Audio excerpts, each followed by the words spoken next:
MLC అభ్యర్థి పేరాబత్తుల రాజశేఖర్కు ఘన విజయం ఖాయమని రాజశేఖర్ శాసన మండలిలో అడుగు పెడుతున్నారని రూరల్ శాసనసభ్యులు శ్రీ గోరంట్ల బుచ్చయ్య చౌదరి తెలిపారు.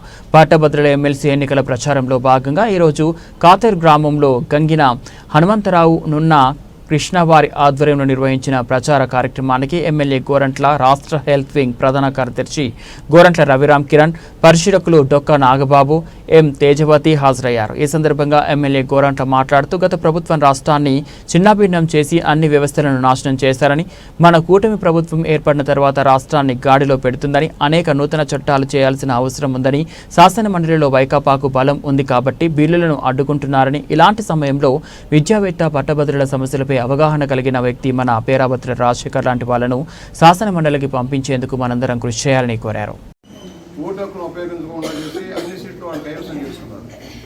5 సంవత్సరాల పరిపాలన అరాచకం తాండవిల్లింది. రాష్ట్రం చిన్నాభిన్నం అయిపోయింది, అభివృద్ధి లేకుండా పోయింది. ఈ పరిస్థితుల్లో కౌన్సిల్లో మెజార్టీ వాళ్ళు ఉన్నారు.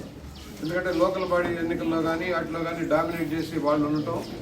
ఇప్పుడు అధికారం పోయినా కూడా ఎన్డీఏ ప్రభుత్వం, తెలుగుదేశం, బీజేపీ, జనసేన కలిసి ఏర్పడిన ప్రభుత్వం చట్టాలు చేసేటప్పుడు అడ్డుకుంటూ ఉంటారు కౌన్సిల్. ఏదైనా సరే కౌన్సిల్లో కూడా బిల్లు పాస్ కావాలి. ఒక మంచి చేయాలన్నా, ఒక నిర్ణయం చేయాలన్నా కూడా అమలు చేయాలంటే కొంచెం అడ్డంకులు వస్తూ ఉన్నాయి. దీన్ని అధిగమించాలంటే మన అభ్యర్థులను గెలిపించుకోవడం కోసమే కూడా గట్టిగా మనం ఫైట్ చేస్తూ ఉన్నాం. ఇవాళ 3 పక్షాల నాయకత్వం, 3 పక్షాల కార్యకర్తలు అందరం కలిపి ఇంటింటికి వెళ్ళి ఓటు చేసే కార్యక్రమం. ఇవాళ మన నియోజకవర్గంలో 9,394 ఓట్లు ఉన్నాయి. గ్రాడ్యుయేట్ ఎలక్షన్లు ఇంకా కొంతమంది చేరలా. ఎందుకంటే ప్రతి గ్రాడ్యుయేట్ కూడా ఓటు హక్కు 18 ఏళ్ళు నిండిన వాళ్ళంతా ఓటు హక్కు ఉపయోగించుకోవచ్చు, ఓటర్లుగా చేర్చవచ్చు. అయినా టైం అయిపోయింది కనుక ఇది 9,394 ఓట్లు. మన ఊరికి సంబంధించి 888 ఓట్లు ఉన్నాయి. చాలా పెద్ద ఓటింగ్.